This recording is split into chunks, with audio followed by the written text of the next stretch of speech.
Si vous me posez la question quels sont mes acteurs préférés, je mettrai de très longues minutes à trouver parce qu'il y en a vraiment beaucoup, mais je suis sûr que si je devais citer un acteur sortant du lot dans les films d'action, je dirais non seulement Tom Cruise, mais aussi Liam Neeson. Bonjour à tous et à toutes fans de cinéma, c'est Esprit Z, j'espère que vous allez bien, bienvenue dans une toute nouvelle vidéo réaction et aujourd'hui on va réagir à la bande-annonce du film The Good Criminal ou en anglais Honest Thief, un film comme je l'ai dit avec Liam Neeson qui revient dans un nouveau film d'action thriller, voilà, il est toujours là pour les films d'action et des films agréables à regarder. Alors certes, on peut penser que Liam Neeson joue toujours dans le même type de film où il doit retrouver des gens qui se sont attaqués à sa famille, où il est flic et il doit élucider des énigmes à l'intérieur de moyens de transport comme des trains ou des avions, tout ça. Mais bon, ça me dérange pas, j'adore voir Liam Neeson dans des films d'action très bourrins. Et ce film sortira le 14 octobre 2020. Je vais vous lire le résumé. Tom, un légendaire voleur de banque, décide de se ranger et passe un deal contre son immunité avec le FBI qui n'a jamais réussi à lui mettre la main dessus. Il réalise vite que les fédéraux ont un autre plan en tête, partager son butin et le faire accuser d'un meurtre.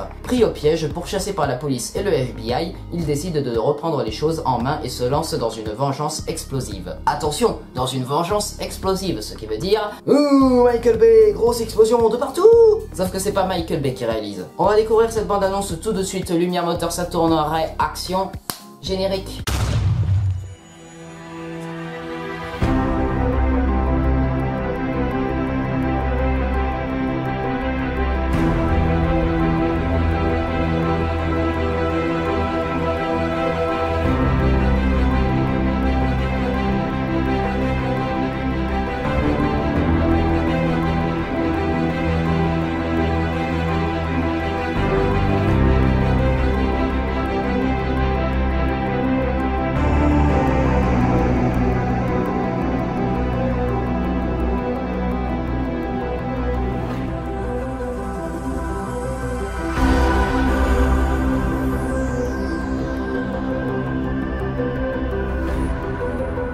The Good Criminal, bande-annonce, c'est parti. Agent Evans, je vais vous retrouver. J'ai cambriolé 12 banques dans 7 États. Ah oui, quand J'ai même. volé plus de 9 millions de dollars en liquide. Et personne ne sait qui je suis. FBI, que puis-je faire pour vous? Je voudrais me livrer aux autorités. Je veux négocier. Quel genre de négociation? Je rendrai les 9 millions que j'ai volés en échange d'une réduction de peine. C'est important. Pourquoi c'est important à ce point? J'ai rencontré une femme. Agent spécial Hall, et voici l'agent spécial Nivens. Où est l'argent? On peut garder tout cet argent pour nous. On le fait. Oh là là. FBI, ouvrez la porte, qu'est-ce qui se passe? Oh oh, oh, oh, oh, yes. Son vrai nom est Thomas Dolan.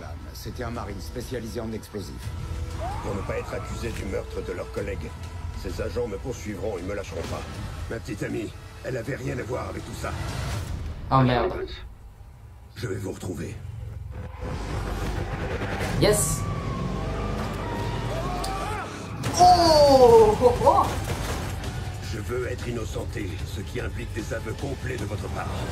5, 4, 3, 2, 1. Boom.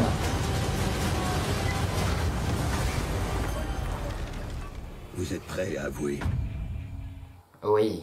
Wow, wow, wow, wow, wow, wow, wow, wow, ça explose de partout, ça tire de partout et c'est absolument génial, corruption, etc. Hein. Donc du coup, voilà, on a un peu plus de contexte pour développer un peu le résumé du film. Du coup, en fait, Liam Neeson est un ancien marine expert en explosifs qui a décidé de cambrioler 12 banques dans 5 États, je crois, et il a amassé 9 millions de dollars. Et là, parce qu'il a envie de prendre sa retraite, il a envie de donner au FBI les 9 millions de dollars en échange d'une réduction de peine, juste parce qu'il a rencontré une petite amie. Et d'ailleurs, cette petite amie, c'est Kate Walsh. C'est celle qui joue Addison Montgomery dans Grey's Anatomy, voilà. C'est l'ex-femme de Derek, voilà, c'est ça. Donc du coup, Liam Neeson va vouloir se livrer aux flics. Le problème, c'est que quand les deux membres du FBI vont découvrir un peu le pactole qui peuvent se faire, eh bien, ils vont décider de garder l'argent et de tuer Liam Neeson. Le problème, c'est que ça va se retourner contre eux parce que Liam Neeson est trop fort et trop badass. L'un des deux va crever et le mec restant va faire porter le chapeau à Liam Neeson pour que non seulement le FBI, mais aussi la police, soit à ses trousses, et puisse le coffrer une bonne fois pour toutes. Le problème c'est que Liam Neeson ne va pas se laisser faire, il va essayer de faire avouer à l'agent du FBI ce qu'il a fait, afin qu'il puisse être innocenté et retrouver sa petite amie. Le problème c'est que cet agent du FBI va très certainement tuer sa petite amie, afin qu'il soit poussé dans ses retranchements. Et là ça va partir en quête de vengeance. Je vais vous retrouver, petit connard. Exactement comme dans Taken quoi. Je vous chercherai, je vous trouverai, et je vous tuerai. Passez une bonne soirée. Et donc du coup, le personnage de Liam Neeson va être confronté entre rédemption et vengeance. En tout cas, j'ai vraiment l'intention de voir ce film débarquer au cinéma. J'espère qu'il débarquera au cinéma de Bordeaux. Sinon, bah, je l'attendrai en VOD avec impatience parce que j'adore Liam Neeson, j'adore ses films d'action. Et voilà, j'ai vraiment l'intention de regarder ce film parce que bah, même si ça n'a pas l'air d'être le meilleur film de l'année et ça n'a pas l'air vraiment de briller énormément en termes de scénario, ça a l'air d'être un bon film divertissant. Voilà, c'est la fin de cette vidéo réaction. J'espère qu'elle vous aura plu. Si c'est le cas, n'hésitez pas à vous abonner, partager, commenter, liker cette vidéo. Et n'hésitez pas aussi à me suivre sur tous les réseaux sociaux. On se retrouve très prochainement pour une nouvelle vidéo. C'était Esprit Z. Coupé.